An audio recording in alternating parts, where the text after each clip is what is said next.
warahmatullahi wabarakatuh. Yang saya hormati Bapak dosen pengampu Dr. Amiruddin, SPDI, MPDI, Bapak pengampu mata kuliah filsafat pendidikan. Yang saya hormati teman-teman sekalian,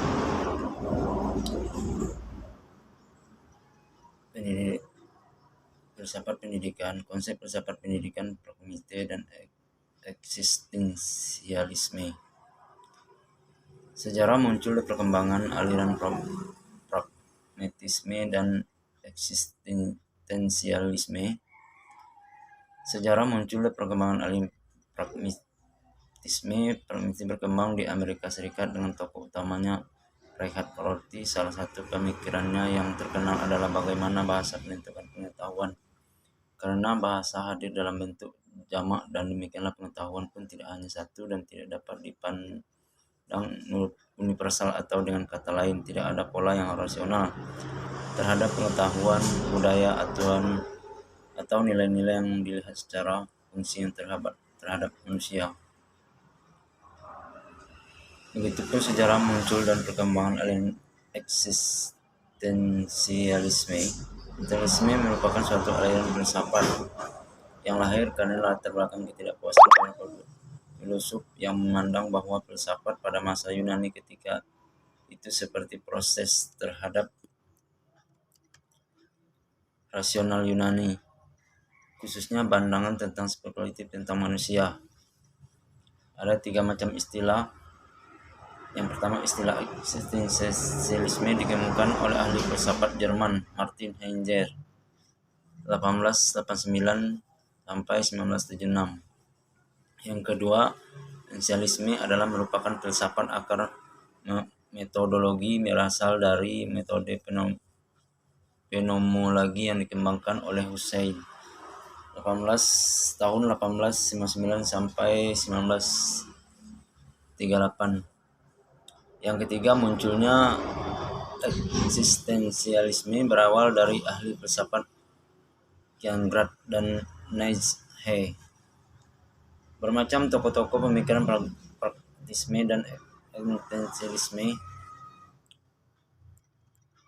Tokoh-tokoh pemikiran dalam aliran pragmatisme adalah yang pertama Charles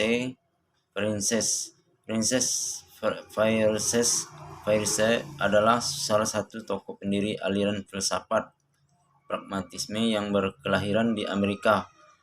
Dalam pragmatisme, ia mengungkapkan bahwa suatu teori dikatakan benar jika teori tersebut dapat menghasilkan suatu nyata, dan menyatakan kebenaran itu diukur dengan pernyataan yang praktis. Yang kedua, William James. Ia merupakan tokoh aliran filsafat pragmatisme yang lahir di Amerika, seorang penulis yang sangat produktif. William James sering disebut sebagai bapak psikologi agama dunia. Ia meyakini bahwa tidak ada kebenaran yang mutlak, sebab pengalaman seseorang itu selalu berubah. Oleh karena itu, kebenaran terjadi akibat dari sebuah pengalaman yang pernah dialami oleh setiap individu. Yang ketiga, John Dewey.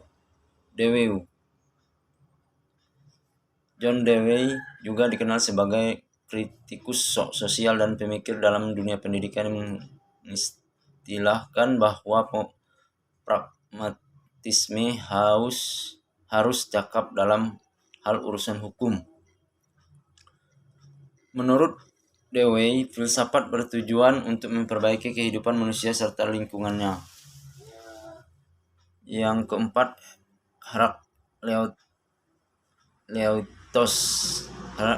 Herakleitos pada tahun 550 sampai 480 Masehi atau abad ke-6 dan 5 Masehi. Tidak banyak sejarah yang menjelaskan tentang Herakleitos ini, akan tetapi beliau dikenal dengan nama si gelap karena kata-katanya yang sulit untuk dipahami. Herakleitos ini mengungkapkan filsafat dengan puisi-puisi, sehingga kadang terjadi penafsiran yang salah arti dalam memahami serta fragmen-fragmen karyanya yang tertulis secara estetis dan rumit. Adapun tokoh-tokoh pemikiran dalam aliran eksistensialisme berikutnya terdapat 6 tokoh dan aliran eksistensialisme, yaitu Søren Kierkegaard. Ia lahir di Denmark pada tanggal 19 pada tahun 1913. Menurut pemikiran Kierkegaard, manusia tidak pernah hidup sebagai aku umum, akan tetapi hidup sebagai aku individual. Jean-Paul Sartre, ia lahir pada Paris tahun 1905 dan meninggal tahun 1980. Ia pernah mengajar filsafat di beberapa tempat. Ia dikenal orang melalui novel, drama, tulisan, dan dalam bidang filsafat menurutnya aliran eksistensialisme, yaitu eksistensi dulu sebelum asensi. Itu Buber. Ia lahir di Medina tanggal 8 Februari 1978 dan meninggal pada 13 Juni 1965. Dalam aliran ini ia berpikiran yang bersifat pada dan aku itu dan aku engkau.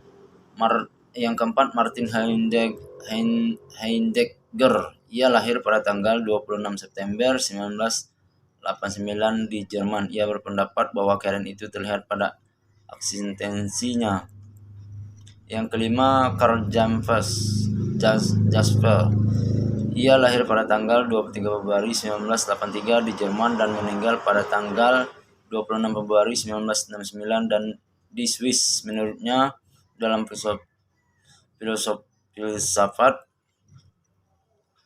dapat menerima ada atau kebenaran. Dalam eksistensialisme ada bukanlah hal yang objektif. Manusia dapat mencari dengan cara mempelajari secara meluas. Gabriel Marcel. Ia lahir pada tanggal 7 Desember 1989 di Paris dan meninggal pada tanggal 8 Oktober 1973. Dia berpandangan bahwa aliran ini yang berhubungan dengan wujud dan tema yang sesuai dengan filsafatnya, yaitu kedudukan, dan yang sulit dijawab oleh manusia tentang pertanyaan mengenai siapa aku dan siapa wujudku. Ada bermacam-macam konsep pendidikan dalam aliran praktisme dan eksistensialisme terkait dengan guru, siswa, kurikulum, dan lain-lain. Konsep pendidikan dan aliran pragmatisme terkait guru, siswa, kurikulum, dan lain-lain. Aplikasi filsafat pendidikan ini terhadap pelaksanaan pendidikan mencakup 3 hal pokok. Ketiga hal pokok tersebut yaitu, yang pertama, tujuan pendidikan. Tujuan pendidikan adalah memberikan pengalaman untuk penemuan hal-hal baru dalam hidup sosial dan pribadi. Yang kedua, kedudukan siswa. Kedudukan siswa dalam pendidikan pragmatisme merupakan suatu organisasi yang memiliki kemampuan yang luar biasa dan kompleks untuk tumbuh. Yang ketiga, kurikulum untuk pendidikan praktisme berisi pengalaman yang teruji yang dapat diubah, dan demikian pula minat dan kebutuhan siswa yang dibawa ke sekolah dapat menentukan kurikulum. Guru menyesuaikan bahan ajaran sesuai dengan minat dan kebutuhan anak tersebut. Yang keempat, metode yang digunakan dalam pendidikan praktisme adalah metode aktif, yaitu learning by doing. Artinya belajar sambil bekerja, serta metode pemecahan masalah problem solving method, serta metode penyelidikan dan penemuan inquiry and discover method. 5. Peran guru. Peran guru dalam pendidikan praktisme adalah mengawasi dan membimbing pengalaman belajar siswa tanpa mengganggu minat dan kebutuhannya. Adapun konsep pendidikan dan aliran eksistensialisme terkait dengan guru, siswa, dan kurikulum. Tujuan filsafat eksistensialisme dalam pendidikan ialah menjadikan sekolah sebagai tempat yang memberikan kebebasan serta tidak mengekang, membelenggu keinginan atau kebutuhan siswa. Hubungan dengan pendidikan filsafat eksistensialisme dapat ditinjau dari berbagai implikasi, yaitu terhadap yaitu 6 macam. Yang pertama, tujuan pendidikan. Yang kedua, pendidikan dan sekolah. Yang ketiga, peranan pendidik atau guru. Yang keempat, tugas anak didik. Yang kelima, kurikulum. Yang keenam, materi pembelajaran. Mungkin itu dulu yang dapat saya sampaikan. Kurang dan lebihnya saya mohon maaf. Saya akhiri billahi taufiq wal hidayah. Wassalamualaikum warahmatullahi wabarakatuh.